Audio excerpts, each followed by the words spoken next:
ଆଲୋ କଣ ହେଇଛି? ଆଜି ତ ୱିକେଣ୍ଡ ହଁ। ଆଜି ରାତେ କ'ଣ ଖାଇବି? ଆଜି ରାତିରେ ମନେ ଅଛି ତୁ ମତେ ଥରେ ବାହାଘରରେ ଖୁଆଇଥିଲୁ ଡାଇମଣ୍ଡ କଟ୍ ଫିsh ଗୋଟେ ଥାଏ ସେ ଡାଇମଣ୍ଡ କଟ୍ ନା କ'ଣ କହନ୍ତି ଗୋଟେ କଟଲେଟ୍ আচ্ছা ভেটকির কাটলেট গোল্ডেন ভেটকি ফ্রাই। ହଁ ଗୋଲ୍ଡେନ୍ ଫ୍ରାଏ হুম আচ্ছা ସେଇଟା। আমি তো পারি না পারি না ୟୁଟ୍ୟୁବ ଦେଖିକି ଶିଖିବି। ସାବାସ୍ ସେଇଟା ହିଁ ତ ଦରକାର। ଓକେ তো তুমি ବାହାରକୁ ଯାଅ ହୁଁ। ଯାଇକି ভেটকি মাছ ঢুন্itiି ঢুন্ডিকে নিয়ে আসো। আচ্ছা আমার ওড়িয়ারে ବି ভেটকি কহନ୍ତି। আচ্ছা তো ভেটকি মাছ বাইরে থেকে গিয়ে নিয়ে এসো। হুম আমি একটু ইউটিউব দেখে নিই। হুম ইউটিউবে দেখি কি মু বনাইবি। হুম। মু জানি না কিতনা আচ্ছা হবে। আরে খুব খুব ভালো হবে। আচ্ছা ঠিক আছে তুমি যাও নিয়ে আসছো ততক্ষণ আমি প্রিপারেশন করি। ঠিক ঠিক। তো আমি এখানে 10-15টা মতন অলমোস্ট 1 কিলো মতন ভেটকি মাছ নিয়ে এলাম। তারপর এর মধ্যে দিয়েছি আদা কুচি, রসুন কুচি, কাঁচা লঙ্কা, ধনেপাতা আর একটু লেবুর রস।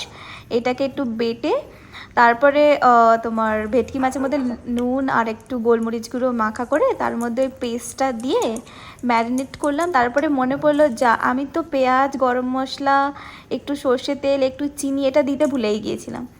ফার্স্ট টাইম বানাচ্ছি তো সেই জন্য একটু মনে করলো দেরি করে। তবে এটা দিয়ে এটা বাটলাম, বেটে তারপর ওটার মধ্যে অ্যাড করে ম্যারিনেট করলাম। একটা ডিমের শুধু সাদা অংশটা ভেঙে ওর মধ্যে দিলাম, দিয়ে ওটা ভালো করে মিক্সড করে আমি ঢেকে সেটা ফ্রিজে 1 ঘন্টা মতন রেখে দিয়েছি। 1 ঘন্টা পর ফ্রিজ থেকে বের করে তার মধ্যে 1 চামচ ময়দা মিশিয়ে ডিমের ঘোলের মধ্যে একটুখানি ব্ল্যাক পেপার একটু লবণ মিশিয়ে আর সেটাকে এবার ডিমের ঘোলের মধ্যে আর একবার ব্রেড ক্রাম্পের মধ্যে এরকম এপট ওপট করে মিক্স করে নিলাম। যেভাবে করে সেটা দুবার করলাম। করার পরে গরম গরম তেলের মধ্যে ছেড়ে দিতে হলো।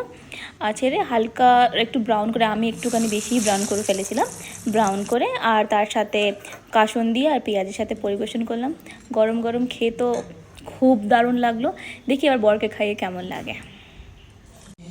আলু এ না হেলা হ্যাঁ হয়ে গেল। খাইকে বলে কেমনটি হয়েছে। ওয়াও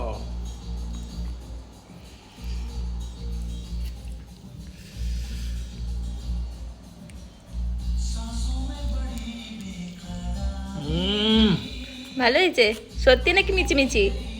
খাই কি দেখ তুই খাইকে দেখ। না খা খা ভালো হয়েছে। মস্ত হয়েছে।